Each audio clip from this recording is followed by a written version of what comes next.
Good morning बच्चों। आज हम पढ़ेंगे पार्ट 7 जिसका नाम है चींटी और कबूतर। इसमें बताया गया है कि परस्पर सहायता और सद्भाव से सबका भला होता है।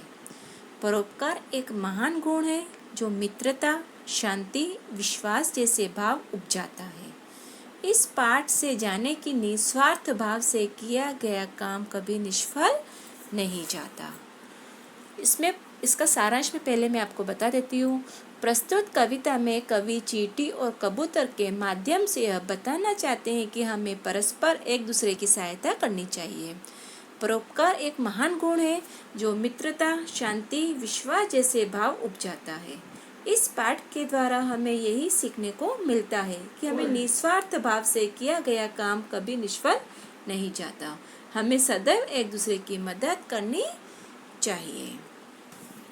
पहले कविता में आपको बोल के बता देती हूँ, उसके बाद मैं आपको समझाऊंगी।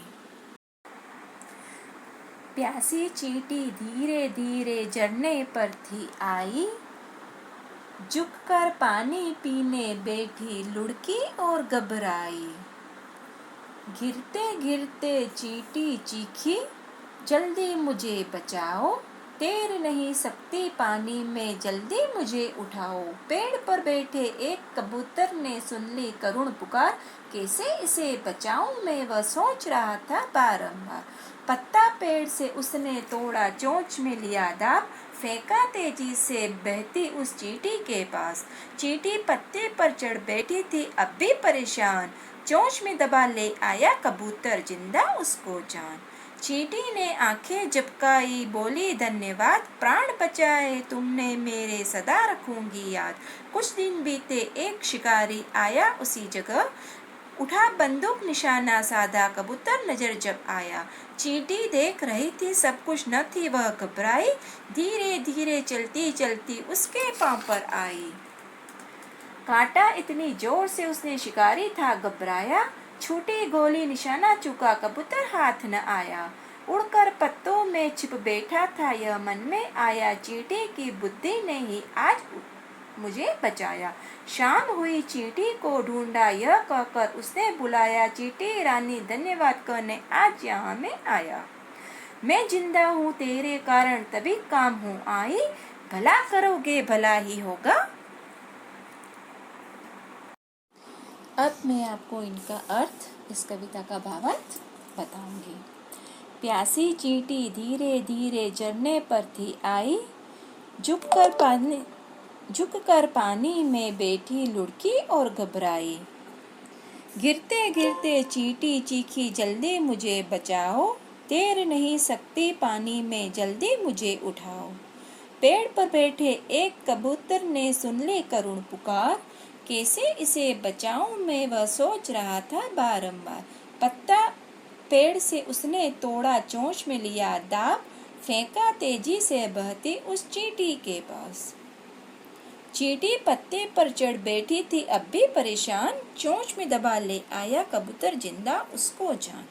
चींटी ने आंखें झपकाई, बोली धन्यवाद, प्राण बचाए तुमने मेरे, सदा रखूंगी याद। मतलब एक प्यासी चींटी धीरे धीरे चलकर झरने पर पानी पीने आई। जब वह झुककर पानी पीने बैठी तो उसका संतुलन बिगड़ गया, उसका बैलेंस बिगड़ गया, तो वह लुढ़कने लगी और घबरा गई।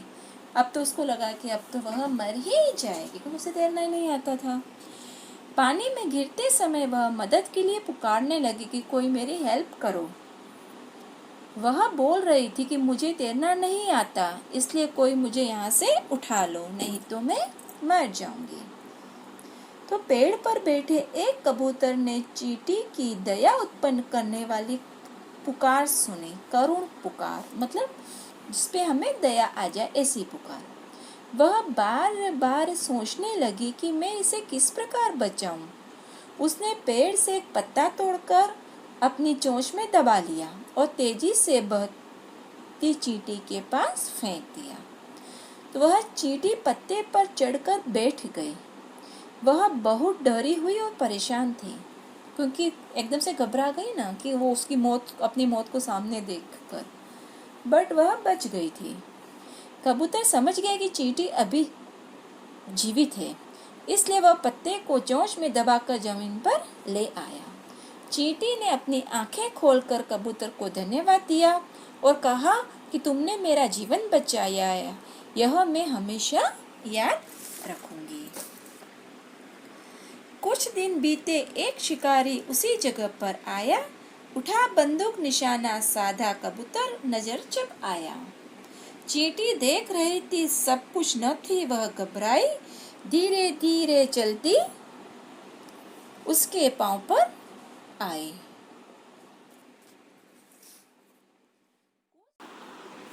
काटा इतनी जोर से उसने, शिकारी था घबराया। छूटी गोली, निशाना चूका, कबूतर हाथ न आया। उड़कर पत्तों में छिप बैठा था, यह मन में आया, चींटी की बुद्धि ने ही आज मुझे बचाया। शाम हुई, चींटी को ढूंढा, यह कह उसे बुलाया। चींटी रानी धन्यवाद कहने आज यहाँ मैं आया। मैं जिंदा हूँ तेरे कारण, तभी काम हूँ आई। भला करोगे भला ही होगा, सुनो कबूतर भाई। मतलब कुछ दिन बीत जाने पर एक शिकारी उसी जगह पर आया। कबूतर दिखाई देने पर उसने अपनी बंदूक से उस पर निशाना साधा, मतलब निशाना लगाया। चींटी यह सब देखकर बिल्कुल नहीं घबराई। उसने क्या किया, उसे शिकारी के पैर पर चढ़कर उसे जोर से काटा, जिससे कि शिकारी घबरा गया, जिससे उसका निशाना छूट गया।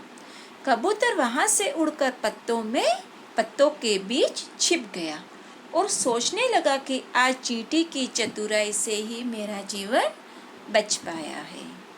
शाम होने पर उसने चींटी को ढूंढ कर उसे धन्यवाद दिया और चींटी से कहा कि आज मैं तुम्हारे कारण ही जीवित हूँ और तुम्हारे काम आई हूँ।